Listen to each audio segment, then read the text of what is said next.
Hello guys, কি অবস্থা, কেমন আছেন? আমি আজকে রোস্ট রান্না করব, সেটার প্রোগ্রাম করতেছি। এখানে আদা বাটা, জিরে বাটা আছে। আপু বাদাম ভাজতেছে। জাস্ট আমি একা রান্না করিনি, আমার সাথে সবাই ছিল। আমার আম্মু ছিল, আপু ছিল। আম্মু একটু অসুস্থ, যার কারণে আম্মু রান্নাটা করতে পারিনি। বাট আমি সেভাবে রান্না করতে পারি না, তারপরে চেষ্টা করতেছি। রোস্টটা এখন মাখাবো, লবণ দিলাম। তারপরে আপনার মাংসটা দিতে হবে, দিয়ে ভালো করে মিক্সড করতে হবে। তো মনে করলাম যে আমি যতক্ষণ রান্না করতেছি তো আপনাদের সাথে একটু শেয়ার করি, দেখি ভাল লাগবে আমার শেয়ার করলে। বাট তাই মনে করে শেয়ার করলাম। তো জাস্ট ভাল লাগলো তাই ভিডিওটা করলাম। আর মনে করলাম যে আম্মু একটু অসুস্থ, তো আম্মুকে একটু হেল্প করি, তাহলে আম্মুর জন্য অনেক বেটার হবে। কারণ আমি সচরাচর সবসময় হেল্প করি না, মাঝে মাঝে করি। বাট আম্মু একটু অসুস্থ, যার কারণে আজকে আমি একটু হেল্প করতেছি। তো এখন আমি মাংসটা মাখাচ্ছি। তারপরে অ্যাকচুয়ালি মরিচের গুঁড়া দেবো, দিয়ে মাখাইতে হবে, দিয়ে কিছুক্ষণ রাখতে হবে। এখন ফ্রাই প্যানে তেল দিছি, দিয়ে তেলটা গরম হচ্ছে। এখানে মরিচ বাটা আছে, রসুন বাটা। এখন ফ্রাই প্যানের উপরে মাংস দিলাম, সেটা ভাজা হচ্ছে। সাথে আপু আবার কাজু বাদাম কেটে দিচ্ছে, কাঠবাদাম। এগুলো মিক্সড করতে হবে ব্লেন্ডারে। আমি তো একা পারবো না সব কিছু, আমার আপু আমার সাথে হেল্প করতেছে। তো ভাজতেছি, এগুলো যে ভাজা কমপ্লিট।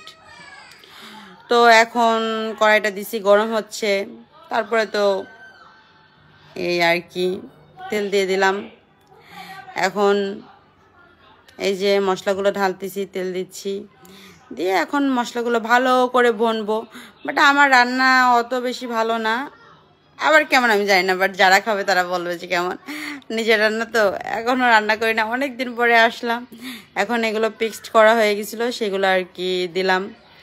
আমার ভিডিও করতেছে আমার আপু, বাট ভালো করে ক্যামেরা ধরতে পারে না, তারপরেও সেরকম করে ধরছে তো অনেক। বাট আপু ক্যামেরার সামনে আসে না, এই কারণে আপুরে আনতে পারলাম না। এখন পেঁয়াজ বাটা দিয়ে দিলাম, দিয়ে এখন পেস্ট করবো আর কি। ভালো করে নাড়াচাড়া করে কষাইতে হবে। পরে পেঁয়াজ দিয়ে দিচ্ছি, পেঁয়াজগুলো ভাজি করতে হবে। লাল লাল হলে ওর ভিতরে দিলে অনেক ভালো হয়। এই যে ভাজি করতেছি, আবার একটু ভিডিও করলাম, আমি একটু সামনে আসি। বাসায় আর কি কাজ কাম নাই, তো এই কারণে আর কি ভিডিও করা।